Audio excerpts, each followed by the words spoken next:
Olá galera, tudo bem? Professor Mário de Geografia, trabalhando aqui, dando uma passadinha surpresa com vocês aqui para a gente trabalhar a parte, algumas dicas sobre gerais, tanto sobre os temas mais recorrentes na prova de Geografia do que a gente tem visto, né, ultimamente no Enem, como também aí a forma da abordagem de cada tema é muito importante, né?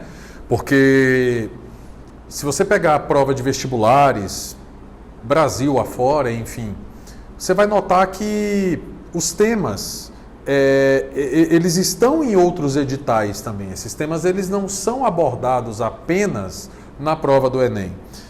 Corre que a prova do Enem ela é uma prova muito específica, existem peculiaridades na prova do Enem que são tão importantes quanto para o aluno quanto o domínio do tema proposto, né?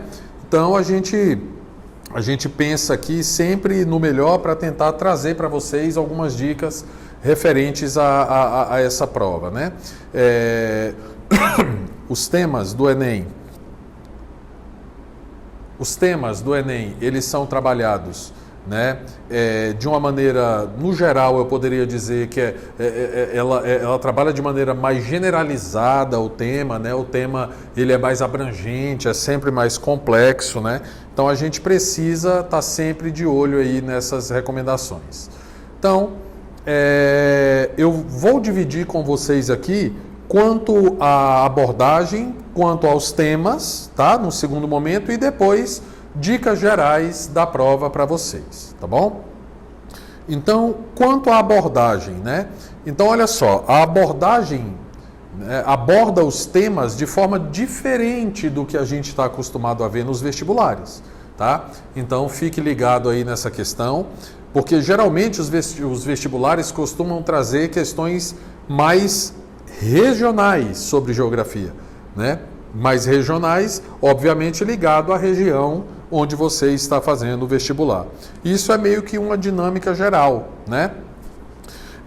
Por exemplo, tem aqui o tópico dizendo, um vestibulando que vai prestar a prova para a UNB em Brasília, né?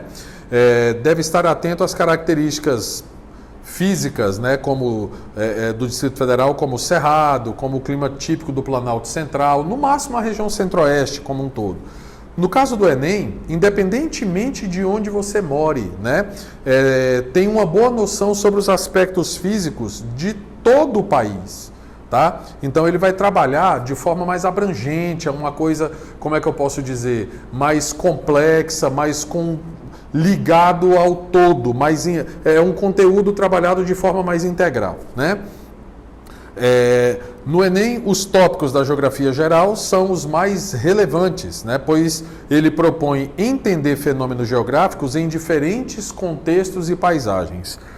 Bom, talvez seja aqui a grande dificuldade. Eu repito o tópico, tá? No Enem, os tópicos da geografia geral são os mais relevantes, tá? Pois ele propõe entender fenômeno geográfico em diferentes contextos e paisagens, né? Então, assim, vou dar um exemplo para vocês. Se vai cair uma questão de clima, tá? Obviamente é bom que você saiba dos climas em geral do Brasil. Obviamente é bom que você saiba as mudanças que ocorreram nos climas brasileiros de uns tempos para cá, quais são as áreas que estão experimentando uma diferenciação maior num fenômeno de mudança climática. E olha o que interessante, como é que isso pode afetar, por exemplo, no comportamento geral populacional?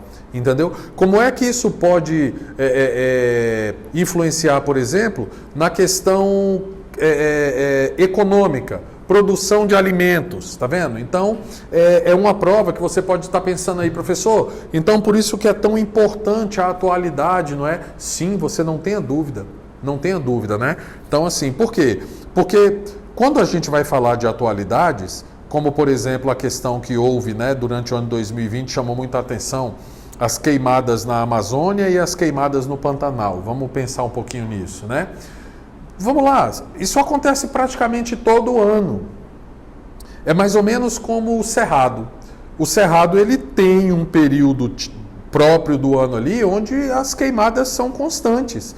é a época da seca, por exemplo, né? Na região centro-oeste aí, entre julho, setembro, né? Agosto, setembro, muita queimada no cerrado, né?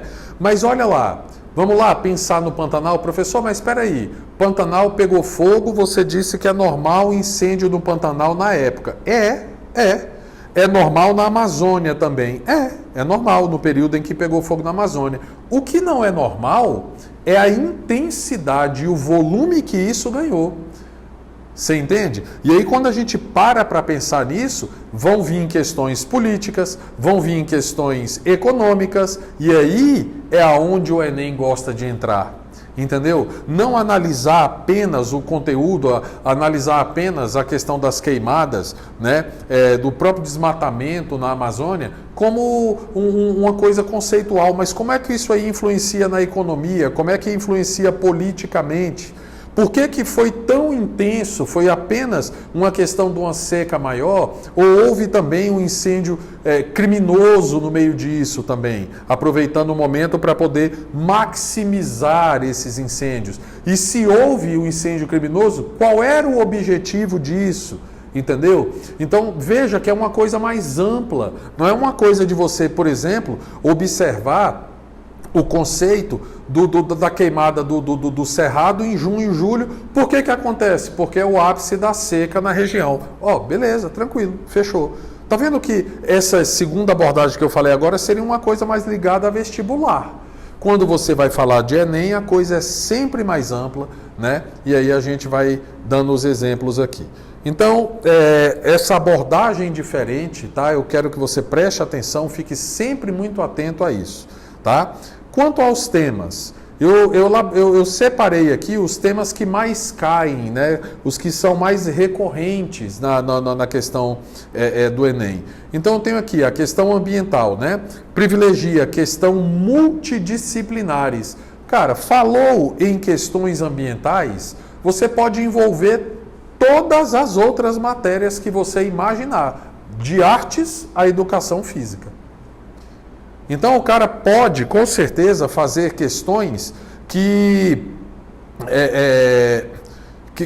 passe por várias matérias. Eu me lembro bem de uma questão quando surgiu essa questão de multidisciplinaridade, interdisciplinaridade, que a questão, quando a gente lia, a gente não sabia logo de cara se essa questão era de língua portuguesa, se era de literatura, se era de geografia ou se essa questão era de química, que foi o que a gente descobriu depois. Né? Olha que coisa maluca. O cara começou uma questão com um poema de Manuel Bandeira, né? O bicho. Vi ontem um bicho na imundície de um pátio, catando detrito, né? Entre o lixo ali. Quando encontrava alguma coisa, não examinava e nem cheirava, engolia com voracidade. O bicho não era um cão, não era um gato, não era um rato. O bicho, meu Deus, era um homem. Bom, língua portuguesa, literatura, alguma coisa nesse sentido. Começava lá um segundo texto, falando sobre os lixões nos grandes centros urbanos. Bom, geografia.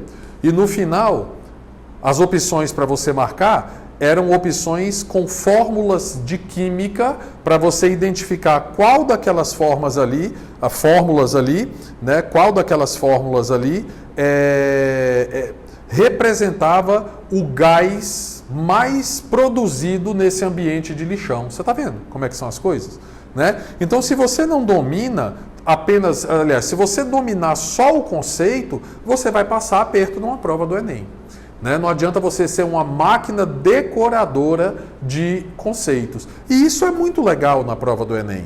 É muito legal na prova do Enem. Eu faço uma crítica à prova do Enem, porque eu acho ela uma prova pesada, uma prova cansativa. Mas por que ela é assim carregada, é pesada, é cansativa? Pelo modelo dela. São sempre questões do tipo A com 5 itens cada para você, né, identificar ali qual é a correta. E muitas vezes você vai se identificar com questões que vai te dar a impressão, e essa impressão é um pouco de generosidade que eu estou falando, tem mais de uma correta, né? Tu vai ter que escolher aquela que é a mais correta, digamos assim. Isso é um drama para o aluno. Por isso que a gente sempre fala que você deve refazer as provas do Enem, né? Então, na questão ambiental, por exemplo, privilegia questões multidisciplinares e assim a prova de geografia torna-se um terreno muito fértil, né, para essa proposta. A geografia relaciona fenômenos físicos, bióticos, abióticos, tá? Socioeconômicos, bem como os impactos ambientais. Aborda a Terra como um sistema amplo e complexo. Então é comum você ver nas provas do Enem, tá? Uma prova onde você encontre aí como questões o cara abordando a parte biótica, abiótica, fenômeno químico, físico, misturado com o socioeconômico, né? Com o humano, a geografia, enfim, a geografia humana e a geografia física caminhando de forma entrelaçada na prova, tá? E se você não tiver muita atenção, aí é onde você começa a sofrer aí com os obstáculos, que muitas vezes não estão na prova. É criada pela falta de treino do aluno, pela falta de experiência do aluno com esse tipo de prova. Quando eu falo tipo de prova, eu estou falando do modelo de abordagem, eu estou falando da forma em que trata os conteúdos, tá? Esse entrelaçar dos temas, essa multidisciplinaridade, modelo full, né? Então é uma coisa que você tem que estar bem atento, tá? Continuando aqui, um outro tema, agropecuária. A agropecuária tem estado presente assim demais nas provas, tanto de vestibulares como de Enem, né? Bom, de início, quando você ia olhar vestibulares, você trabalhava a prova de agropecuária, né? Você trabalhava na prova de agropecuária, sim, modelos agrícolas, né? A influência do clima. Hoje não, tá? A parte de agropecuária, além da parte física, ela tem sido muito trabalhada dentro do modelo econômico, da configuração, da vigência econômica, né?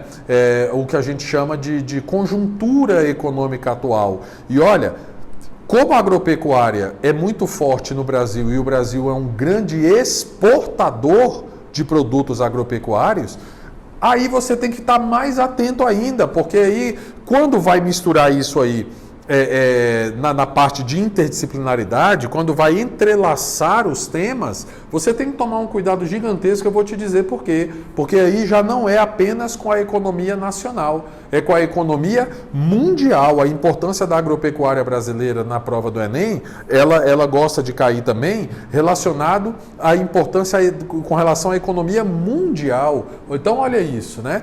Aí entra protecionismo, aí entra relações de diplomacia, entra relações econômicas, né? Então, assim, muito cuidado com isso também, né? Eu sei que vai dando um medo no aluno, né? O aluno vai olhando e falando assim, meu Deus do céu, como é que eu vou conseguir dominar tudo isso? Meu amigo, é um processo, né? É um processo. Essa aula está chegando para vocês aí, não é o momento em que você vai aprender esses conteúdos. Você teve um ano estudando esses conteúdos, né? Você teve um ano desenvolvendo isso com seus professores. Então, é aquele ajuste final. Olha, eu não sei quem vai enveredar para o lado de concurso público aí, por exemplo, entre vocês, mas vocês vão notar que o cara que é chamado de concurseiro, e nesse momento você não deixa de ser, você vai passar para alguns o único, para outros o primeiro, mas o maior dos concursos públicos até então na sua vida. É aquele que vai definir aonde você vai entrar, qual é o curso que você vai fazer, a perspectiva toda aí de um projeto de carreira. Você vai ver, tá, o aluno que foi enveredar para o lado de concurso público, que existe uma estratégia que é básica, tá? E isso a gente está fazendo de uma maneira micro aqui com vocês. Que estratégia básica é essa? O aluno ele faz um tempo lá X de cursinho aprendendo as matérias em si, o conteúdo em si. Ele fica ali 1, 2 anos, 3 anos, chega no momento em que ele escolheu ali agora qual é o concurso que ele está mirando, ele já fez ele 2, 3 vezes como treineiro e fala, a partir do ano que vem é para valer, agora eu vou para cima da prova, agora eu vou tentar passar mesmo. Aí é a hora do cara sair do cursinho teórico e entrar num cursinho que chama-se, né, de exercício mesmo, de prática. E o cara começa a refazer as últimas 30 provas, 50, 100 provas da banca que vai fazer o concurso dele, né? Então ele vai, a matéria ele já sabe, agora ele vai treinar como é que os caras cobram essa matéria. Quando cai a questão lá na frente, de tanto o cara treinar, o cara fala, eu já sei o que é que você quer com isso aqui, né? Eu não caio mais nisso. Então o cara entra numa maratona de resolução de exercício, né? E isso a gente tem mostrado para vocês aqui, a forma de abordagem, vocês têm material para poder fazerem esses exercícios e isso é muito importante.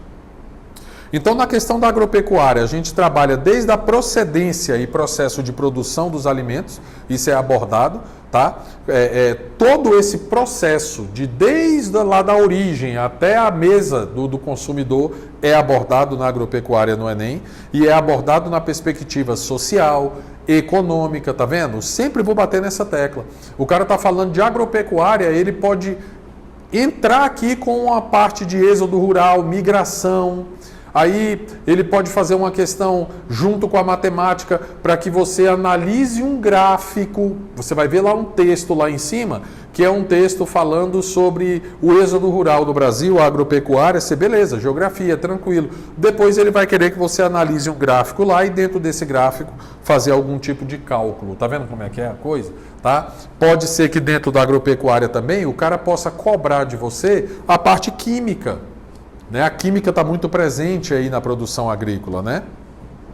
A agropecuária, como eu falei para vocês, no contexto econômico do Brasil, tá?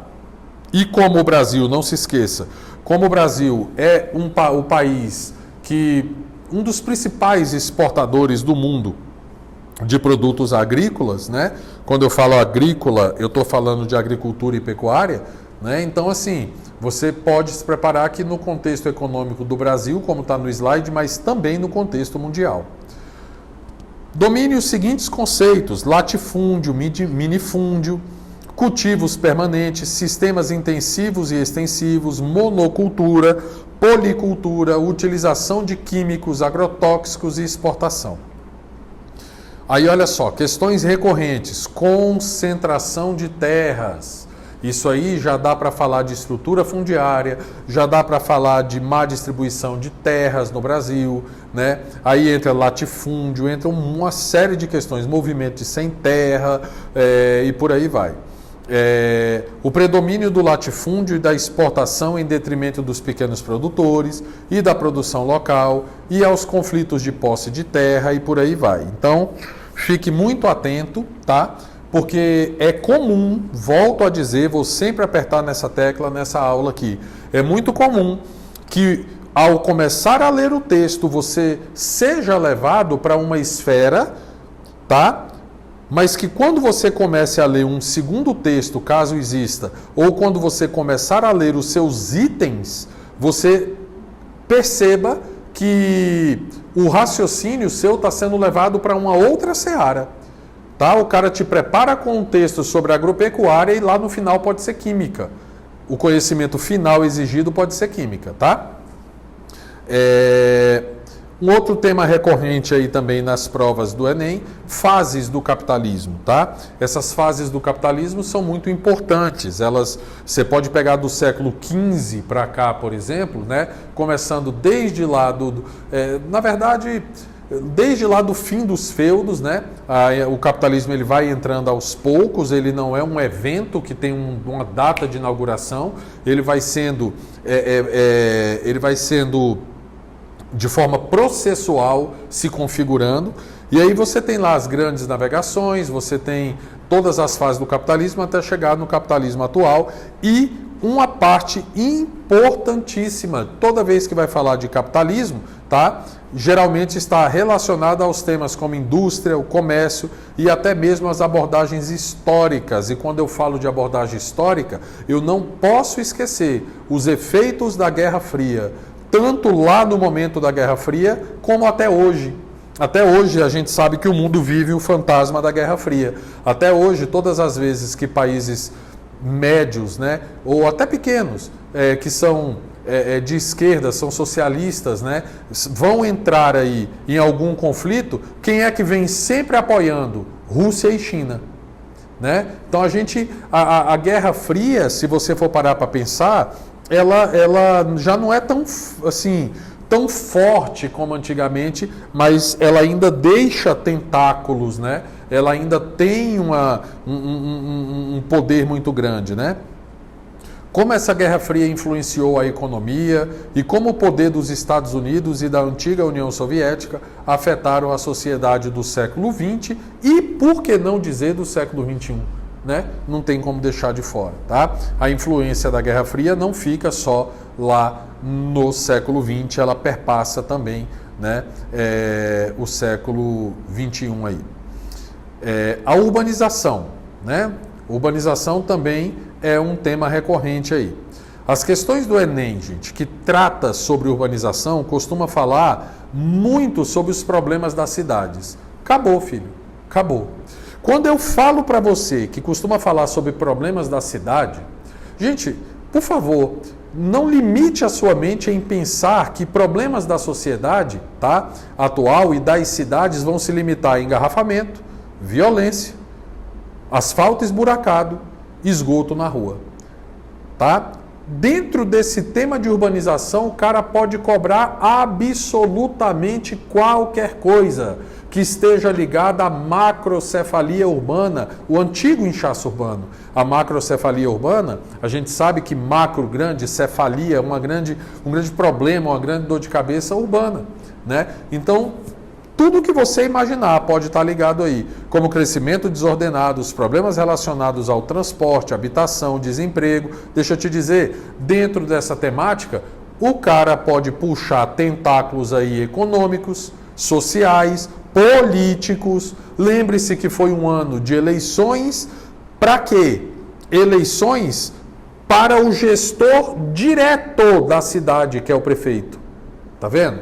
Que é o prefeito. Então, assim, o cara pode fazer uma questão, por exemplo, em cima das promessas de campanha de um prefeito de uma cidade do interior, lá de não sei de onde nem o Google Maps pega. Entendeu? E a partir dali, tentar fazer você reconhecer ali os problemas de uma grande São Paulo. Tá vendo? Aqui o cara pode trabalhar química, pode trabalhar física, pode trabalhar artes, né? Então, uma coisa maluca assim, né? Professor, é um bolo doido, é tudo misturado, né? Exatamente, eu acho que você começou a entender. Fatores de repulsão do campo e de atração nas cidades, metropolização, que foi aquilo que fez as cidades maiores ficarem tão grandes e que agora tem feito as pessoas saírem da cidade grande, empresas saírem da cidade grande e buscar cidades menores. O efeito chamado de desmetropolização. Então, volto a dizer, o aluno ele tem que estar acostumado a fazer esse link entre uma matéria e outra, a saber encaixar uma química dentro de um texto ou de um parágrafo de geografia, a ver um traço de uma escola das artes dentro de um quadro ou de uma charge da geografia. O cara conseguir enxergar formas geométricas numa cidade de crescimento vertical ou horizontal. Então, se você não está acostumado a fazer esse tipo de interação entre os conteúdos, certamente você pode ser um aluno que tem o domínio do conteúdo de geografia nas mãos. Você vai sentir a dificuldade. Professor, mas por que isso, cara? Seria tão bem mais fácil se eu chegasse na prova sabendo tudo de geografia. Eu entendo, colega, mas deixa eu te dizer uma coisa. O objetivo do Ministério da Educação, tá? Não é saber se tu sabe muito de geografia para te contratar como professor. O objetivo maior é ver o teu poder de julgamento, comparação, criticidade. E aí, gente, a gente tem um pepino para resolver diante de uma sociedade radical, polarizada, em vários sentidos. Lá no final eu vou falar isso com vocês. Então, uma das grandes dificuldades que se tem hoje em dia, tá, é que assim, quando você vai para uma prova para fazer, para resolver as questões, você tem que tomar muito cuidado, porque a prova ela vem com a palavra infere-se, né? Então, assim, muitas vezes vai estar relacionada a um texto, a uma coisa, e é o que o texto está falando, não é o que você pensa sobre aquilo, né? A gente vai ver isso melhor mais para frente um pouco. Um outro tema muito recorrente aí também é a indústria, né? A industrialização tardia do Brasil, né? O papel do Brasil na economia mundial, as questões históricas, pois o Enem aborda as diferentes fases da industrialização, desde a Revolução Industrial, né? A indústria de hoje em dia, sempre levando em conta os aspectos econômicos, sociais, nas diferentes regiões do mundo, né? E lembre-se assim, quando eu falo diferentes regiões do mundo, a parte física da geografia, ela vale muito nesse momento. Clima, vegetação, relevo, hidrografia, porque aqui dentro da indústria já entra os transportes, não é? O tipo de transporte melhor para determinado país é qual? Bom, depende de várias coisas, depende do que o país mais produz, ou do que aquela região daquele país mais produz, não é verdade? As características de relevo, aí você vai identificar se é melhor ferrovia, hidrovia, o tamanho do país, né? Ou a rodovia, se tem muitos rios e lagos, para o caso da hidrovia, como eu disse, tá? E aí vai, tá bom? Modelos de produção como Taylorismo, Fordismo, Toyotismo, Volvismo costumam cair também, tá? Às vezes não com o nome, mas com a teoria, beleza? Um outro tema recorrente aí são as migrações. Pô, galera, aqui tem sido muito falado, né? Nosso contexto atual, principalmente pela imigração de refugiados, como por exemplo, venezuelanos, né? Hoje, há pouco tempo atrás, os haitianos, que continuam vindo, mas que hoje, né, você tem uma evidência maior para os venezuelanos devido aí a grave, né? A grave crise política, econômica, social que se vive lá devido ao sistema de governo falido que eles continuam insistindo aí, né? O governo é ditador, no caso. As condições em que esses povos, né, resolveram migrar para o Brasil, como eles são recebidos, isso aqui é bem interessante, eu vou explanar mais, tanto pelas políticas de imigração, quanto por nós brasileiros, tá? Bem como as condições que esses imigrantes conseguem sobreviver por aqui. São tópicos indispensáveis às suas leituras. Então, gente, cuidado, tá? Quando eu falo de venezuelana, o cara vai pegar texto, ele vai começar a estudar, ele vai começar a ler, ele vai começar a procurar informações do porquê que esse cara saiu de lá para vir para cá, tá? Isso é muito óbvio. Eu aposto com vocês que caso isso aqui vá cair na prova do Enem, tá? As migrações e esteja falando de venezuelanos, você pode ter certeza que o cara não vai querer saber por que eles estão vindo, né? Qual é a política que Nicolás Maduro está desenvolvendo lá. Ele vai querer criar itens para vocês que que você vai ter que demonstrar o teu conhecimento de como esse povo está sendo recebido aqui, tanto pelas políticas de imigração, né, quanto pelos próprios brasileiros, bem como as condições em que esses imigrantes conseguem sobreviver por aqui, são tópicos aí indispensáveis, né, para a sua leitura. Os movimentos urbanos que acontecem com os mais variados contextos no mundo inteiro, né, então sempre pode cair, tá? É indispensável saber interpretar mapas, gráficos e conhecer as diferenças entre os movimentos migratórios. Os tipos de movimento, como por exemplo, existe o pendular, o sazonal, o êxodo rural, bem como os impactos desse movimento, tá? Você tem que saber também aí uma coisa interessante, é você identificar a diferença entre causa e consequência. Eu vou dar um exemplo típico para vocês. Vou dizer para vocês aqui rapidamente, por exemplo, o que é o conceito de urbanização. O conceito de urbanização, que você que teve minha aula, você sabe disso e você tem material aí dizendo isso, tá? Ele pode ter dois sentidos, ou seja, implantação de infraestrutura dentro de uma cidade, né? Tornando-a mais cidade, né? Ou o conceito que é mais abordado, que é o quê? O aumento da população urbana em detrimento da rural. Ou seja, a partir do momento em que um país passa a ter 50% mais um da sua população morando em cidade, nós podemos dizer que está completada a sua fase de urbanização, o seu processo de urbanização. Professor, mas e se continuar aumentando a população urbana? Não tem problema. O fato é que passou de 50% mais um, tá? Você vai ter aí completado a urbanização do país que está sendo analisado. Beleza, aí você pensa assim, beleza, então eu já sei o que é o conceito de urbanização. Top, amigo. Aí você vai ler o de êxodo rural, é a saída do cara do campo para a cidade. Ué, então urbanização e êxodo rural é a mesma coisa. Não. E o Enem pode te levar a pensar que é a mesma coisa para te derrubar do cavalo, tá? Isso não existe. Veja bem, êxodo rural é um processo, tá, de repulsão do cara do campo para ir para a cidade, beleza. Se esse processo acontecer durante um período muito prolongado, envolvendo uma parcela muito grande da população, poderá levar esse país ao complemento do seu processo de urbanização, percebe? É claro que, para que se tenha a urbanização completada em um país, concluída, tá? Você precisa que tenha existido o êxodo rural, mas o êxodo rural por si só não necessariamente vai levar à urbanização, ele pode levar. Entenderam a diferença? Então, esse tipo de coisa você tem que estar muito atento, saber comparar um conceito com o outro. Um outro tópico muito relevante aí é o comércio, né? O aluno deve se ater. Esse aqui, meu amigo, esse é complicado demais, né? Principalmente nos últimos anos aí, né? Uma briga evidente entre, né, os governos dos Estados Unidos e da China, envolvendo outros países. Então, comércio é uma coisa que é complicada se cair na prova. Você tem que estar atento às atualidades, né?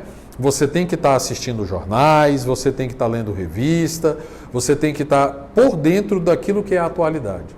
Não tem outra maneira, não tem. Por mais que a gente traga essas atualidades para dentro de sala de aula, tá? A atualidade é uma coisa que hoje é atual, amanhã muda-se completamente, né?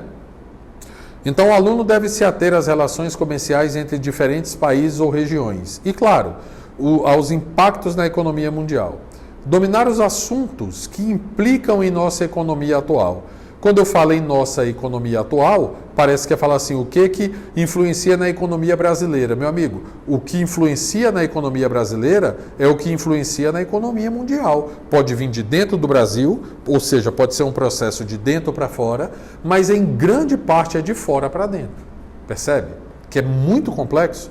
Se você fosse fazer uma prova do Enem somente sobre comércio, e a gente desse uma aula o ano inteiro de comércio para você, seria pouco tempo ainda para tratar o tema. Pra você ter uma base do tanto que isso aqui é complexo, tá? Dominar os assuntos, né, que implicam em nossa economia atual, como os fenômenos do capitalismo a partir da segunda metade do século XX, né?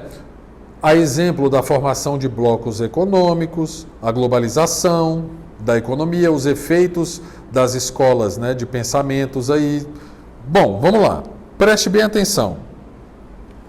O mundo se globalizou num processo que parecia irreversível. Hoje já se fala de desglobalização. Por quê?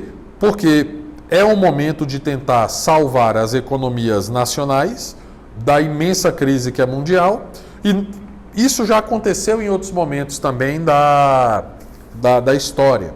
Ou seja, quando a crise é mundial, os países meio que voltam-se para a sua própria economia, com ferramentas como protecionismo e por aí. Esse é um dos principais motivos, inclusive, da briga entre Estados Unidos e China. São dois grandes parceiros comerciais do Brasil e o Brasil fica sem saber se segura na vela ou no soro, né? Ali na complicação aí de qual lado o Brasil vai ficar. Então, não basta apenas estudar os aspectos globais, é muito importante pensar em como se efetua, né, a economia em nosso país. Temas como balança comercial do Brasil, exportações, parcerias com outros países são recorrentes. Só isso aí, meu amigo, já dá um caminhão de containers, né, de questões para você estudar. Bom, você que tem refeito as provas do Enem, você tem visto, né, que a parte de geografia física do Brasil, ela não cai na prova, ela desaba, né? Ela desaba, junto com muitas vezes com suas lágrimas, não é? Porque, inclusive entre os professores de geografia, a gente vai dividir o conteúdo no início do ano para ver quem vai dar o quê, né? Na hora que fala assim, quem vai dar geografia física? Tem professor que pega o celular, só um minutinho, tá tocando aqui, o outro finge que desmaia, né? O outro desmaia de verdade. Então, muita gente não gosta de geografia física e você que é meu aluno sabe que eu não gosto de geografia física, eu amo, eu adoro a parte de geografia física, né?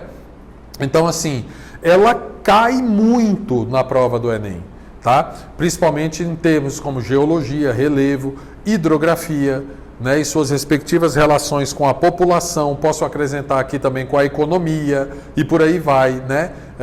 Então, dentro da geografia física, dá para abordar a geografia, dá para abordar a química, dá para abordar a física, dá para abordar 1 milhão de coisas, As informações que consistem nas atualidades de todos os temas aqui citados, né, são de suma importância para que você obtenha sucesso na sua prova. Então, meu amigo, assim, se até então, né, até antes do Enem virar a principal porta de entrada para as universidades, se até antes de ocorrer isso com o Enem, o aluno que era o aluno decorador de conceitos, dominador de conceitos, já não tinha mais espaço, agora a gente chora sobre a cova dele, não tem mais, acabou, morreu, tá? Passando aí agora para dicas valiosas para a prova mesmo. Agora já não é mais falar de geografia em si. Geografia, nós já vimos todos os temas que são mais recorrentes aqui, tá? Como dica para vocês. Então eu tenho essas dicas valiosas aí. Então vamos lá. O Enem é a prova mais esperada do ano para milhões de estudantes que querem entrar no ensino superior, tá? Com a nota do exame, é possível conseguir uma vaga em universidades públicas, bolsas de estudos em faculdades e uma coisa que, inclusive particular, e uma coisa que é interessante, né? Até muitas vezes você consegue reduzir os juros, né, das suas parcelas num financiamento estudantil. Então, olha lá. Primeira dica, saiba o que será cobrado em cada uma das provas. Isso é para qualquer concurso. Para isso existe um documento chamado edital. Gente, você sabe uma coisa que eu acho que, fica até como a dica, as escolas deveriam fazer, deveria ter oficinas sobre o edital da prova. Porque o edital te indica coisas que você não pode fazer na prova para você não ser desclassificado, né? E outras coisas muito importantes como o que vai cair em cada prova. Então você tem lá as áreas, né? Linguagens, códigos e suas tecnologias, matemática e suas tecnologias, ciências da natureza e suas tecnologias, ciências humanas e suas tecnologias, né? Redação. Então, aí dá um pouco de medo, né? Redação. Vamos lá. Comece a estudar o quanto antes. As questões do Enem são complexas e misturam diversas matérias para identificar se o estudante realmente entendeu o assunto. É aquilo que eu disse para vocês, eles não estão fazendo uma entrevista para saber se você sabe da aula de geografia. Entendeu? Eles querem saber se você é um cidadão crítico, se você domina a matéria, se você é um aluno que sabe fazer relações, comparações, julgamentos, se você sabe a hora de ser imparcial, que é um dos grandes obstáculos hoje em dia, né? As pessoas pegam uma redação para fazer sobre um tema e fazem um desabafo como se estivesse escrevendo uma carta para um psicólogo, né? Então, assim, aí é onde é perigoso a pessoa fugir do tema e por aí vai, e o pessoal de redação explica isso melhor para você. 2. Cuidado com as atitudes que possam desclassificá-lo. Galera, de nada adianta tu estudar um ano inteiro e no dia da prova tu chegar atrasado. Tu vai virar meme. Entendeu? Você vai virar meme, você vai sair no Jornal Nacional. tendo uma crise convulsiva de choro com o portão fechado, né? Ou postar uma foto do exame nas redes sociais, né? Tem uns talentosos aí que chega lá, se emociona e acha que estão no parque. E aí vai lá, tira uma foto da prova e posta. E deixa eu te dizer, o cara, em grande parte, ele não está querendo fraudar o sistema. É a dependência da rede social, é a dependência de ter que dar uma satisfação social para tudo que está acontecendo no seu dia. É o dia da prova, acabou. Você vai lá fazer sua prova, ok? Para não correr o risco de se ter uma atitude que possa anular sua participação, leia atentamente o edital. Sim, de novo estamos falando desse documento e não é por acaso. Todos os anos tem alguma novidade, né? Envolvendo o Enem. É importantíssimo que você saiba exatamente o que pode e o que não pode fazer no dia da prova. Beleza? Dica número 3. A prática da leitura é indispensável, né, gente? Não é só para o Enem. A prática da leitura ela é indispensável para a vida. Quem não sabe ler, não sabe viver. As questões costumam ter textos longos. E se você tem o hábito de ler, conseguirá interpretá-la com mais facilidade e agilidade, né? Então, assim, principalmente, gente, tem aluno que tem, assim, o indivíduo social hoje, ele costuma querer ler apenas aquilo que interessa para ele. Isso é péssimo. Isso é péssimo, tá? Olha só, algumas questões apresentam assuntos do cotidiano. E a prova de redação sempre traz um tema da atualidade. Portanto, fique ligado nos principais acontecimentos do Brasil e do mundo. Leia jornais, revistas e acompanhe o noticiário. Galera, agora vem o que eu disse lá atrás para vocês que eu ia bater nessa tecla aqui. Olha o que está escrito aí, em negrito, sombreado e itálico. Tenha a mente aberta. Procure ler opiniões diferentes das suas, sobre assuntos polêmicos. Isso pode ajudá-lo a apresentar melhor o seu ponto de vista na redação. Gente, prova não é lugar de militar sua ideologia. Prova não é lugar de militância.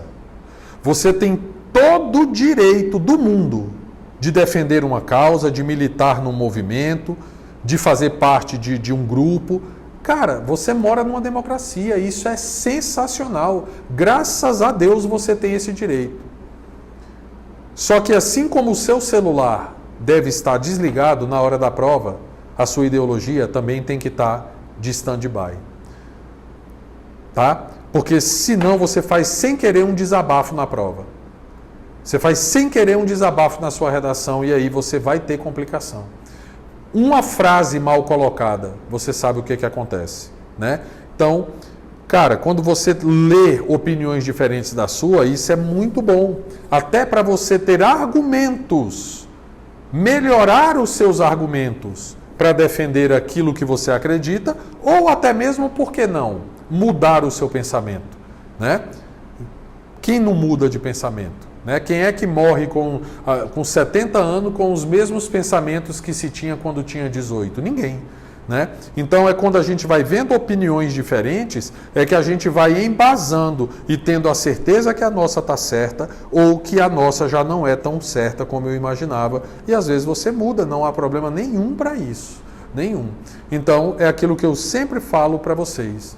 Né? Cuidado com as radicalidades, cuidado com os pensamentos, né, que são mais, como é que eu posso dizer, mais contundentes, tá? Na hora da prova não pega bem isso não. Lá fora é outra coisa, você tem o seu caminho, a sua vida e aí ela cabe a você, tá? 4. Faça simulados e controle o tempo de prova. Isso aqui eu acho complicado. Gente, uma coisa que eu sempre até falo na escola, sabe?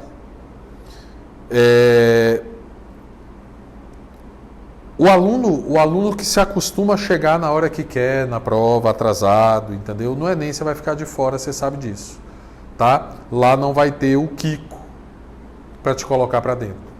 não vai ter o diretor da tua unidade. Ele até vai estar lá na porta para te dar um abraço no dia da prova, mas ele não tem o poder de te colocar para dentro. Você vai perder a prova. Tá? Então, o que é ideal? O ideal é que você vá antes no lugar que você vai fazer a prova, observe o caminho, saia bem mais cedo de casa. Já que aquele dia está destinado para a prova, almoce e vai, amigo. Almoce e vai, não dá mole não. Entendeu? Porque se um motoqueiro cair, o trânsito para, a cidade trava e você vai perder sua prova. Então, se você tem que esperar, espera lá. Espera já lá no local, é mais inteligente, é mais racional, tá? A questão do tempo de prova, gente, eu fico preocupado demais com isso aqui, demais. Nós temos, né, em qualquer escola, eu acredito que seja assim, nós temos alunos que entregam a prova só no finalzinho mesmo.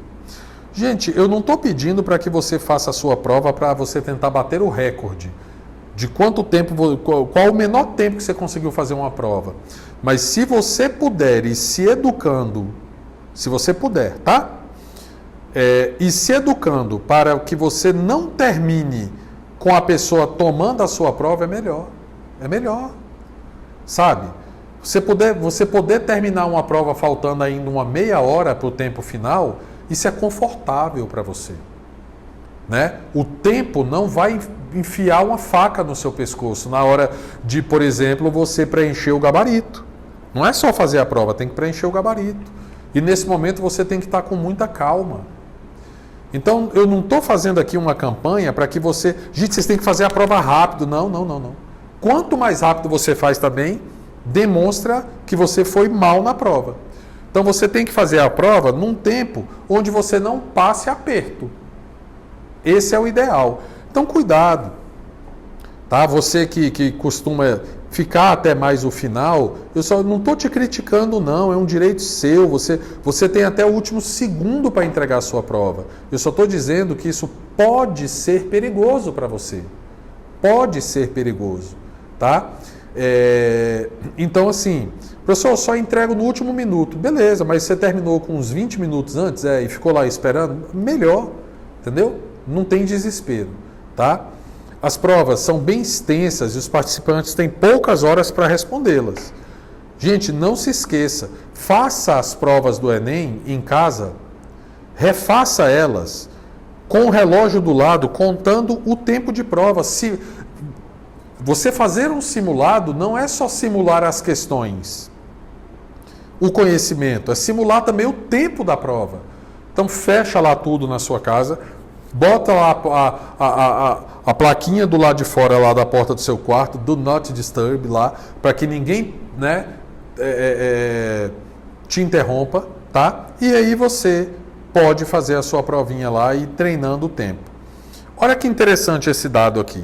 Em média, olha só, cuidado, eu não estou falando esse dado aqui para isso ficar martelando a sua cabeça na prova, não. Tá? Para você ligar um cronômetro para cada questão, não. Mas em média, você terá 3 minutos para resolver cada questão. E cerca de 1 hora para elaborar a redação, passar a limpo o texto. Tu entendeu o que é que eu quis dizer para trás? Que é perigoso você ficar até o final? Né? Pode ser perigoso. Que você tem que treinar a tua eficiência na prova também. Você terá em média 3 minutos para cada questão, amigo. Tá? E em média 1 hora para elaborar e passar a limpo a tua redação. É tenso, é perigoso. Tá? Vamos lá. Cuidado para não correr o risco de deixar questões em branco ou chutar respostas. Tá? Fazer simulados ajuda muito. Você pode aproveitar os que são organizados por escolas, cursinhos, né? Resolver alguns pela internet ou mesmo fazer download das provas anteriores, que é o que eu prefiro. Tá? Você simular com a fonte mesmo. Após resolver o simulado, confira o gabarito e revise, né, os temas das questões que você errou. É muito importante identificar quais conteúdos precisam de mais atenção. Pratique a redação, né? Treine não apenas para as provas objetivas, mas também para a redação. Tá? A melhor forma de fazer isso é escrevendo bastante. Pratique o modelo exigido no Enem, usando os temas que já apareceram no exame. Você pode refazer, né? Lembre-se de que sua redação deve respeitar os direitos humanos e que você precisará defender o ponto de vista, além de apresentar uma proposta de intervenção social para o problema abordado. Então, cuidado aí, tá? A prova, lembre-se que não é um lugar para você ser radical com relação a um determinado tipo de militância. Tome muito cuidado com isso, tá? Seja equilibrado na forma de defender os seus pontos de vista, ok? No início, leve o tempo que for preciso para conseguir argumentar e discorrer sobre o tema proposto. Com a prática, tente estruturar seu texto de forma mais rápida, lembrando que você terá cerca de 1 hora, né, para escrever a redação e passar a limpo, tá? Outra dica interessante para a prova: chegue com bastante antecedência, tá? Tá aí tudo explicando para você, né? Você saberá o local exato da prova quando o MEC liberar o cartão. Isso deve acontecer alguns dias, então aproveite para conhecer o caminho e ver quanto tempo você leva da sua casa até o local da prova. Se possível, num dia igual da prova, sei lá, domingo, no mesmo horário, tá? Isso aí é muito importante, tá, pessoal? Descanse na véspera da prova. Aproveita cada tempo livre para se dedicar aos estudos. Na véspera do exame, procure descansar e dormir cedo, tá? A prova do Enem é extensa e bastante exaustiva, portanto é fundamental que você esteja relaxado, concentrado e com sono em dia, beleza? Uma outra dica importante, tá, pessoal, para as provas de humanas: leia os itens oração por oração. Não saia julgando depois de ler todo, oração por oração, porque aí você está procurando erro em cada frase, em cada oração. Isso é importante, tá? Então vá procurando de oração em oração, vá lendo, vá montando o que o texto está querendo dizer do item para você poder julgar. Beleza, galera? Então, galera, com todas essas dicas, com tudo que você se preparou esse ano, tá? A hora está chegando. Calma, confiança em si mesmo é essencial para a sua prova, né? A gente tem que acreditar primeiramente na gente. Nós temos que evitar que nós mesmos nos tornemos o nosso principal adversário. Então, muita calma, se prepare bem para a prova, o psicológico, descanse, né? E uma vez eu ouvi falar assim: dizia Erasmo de Roterdã que o pai da loucura é Platão, a mãe dela é a juventude, e disse que teve uma irmã que batizou entusiasmo e mora no Maracanã, passeia em casais abraçados e dorme no colo de Ançã. A natureza não precisa da arte, o amor não precisa do poeta, às vezes é o porto quem parte e é o alvo quem procura a seta. Talvez seja filosofia, talvez seja falta de assunto, mas não há quem dirá, quem diria a verdade só junto. E junto à verdade aparece, e ser só metade é ser só. E só quem amou sabe disso. Um gigante olha a pedra e vê pó. Oswaldo Montenegro. Não vou desejar boa sorte para vocês. Boa sorte é para quem não se preparou. Eu vou desejar para vocês que o dia da vitória chegue logo, porque ele está chegando. Foi um orgulho ter dado aula para vocês. Numa relação onde não houve o professor, porque vocês me ensinaram tanto quanto eu ensinei vocês. Eu saio do meu compromisso de dar aula de geografia para vocês, tendo aprendido muita coisa com vocês num ano tão complicado pelo computador. Vocês me ensinaram muitas coisas, inclusive nos momentos em que eu não sabia aqui configurar o meu microfone. Que orgulho de vocês. Que vontade de estar sempre perto de vocês. Mas chegou a hora do pássaro voar. Eu não posso mais prender vocês. Voem. Chegou a hora de vocês. Um beijo desse careca louco que tanto ama vocês.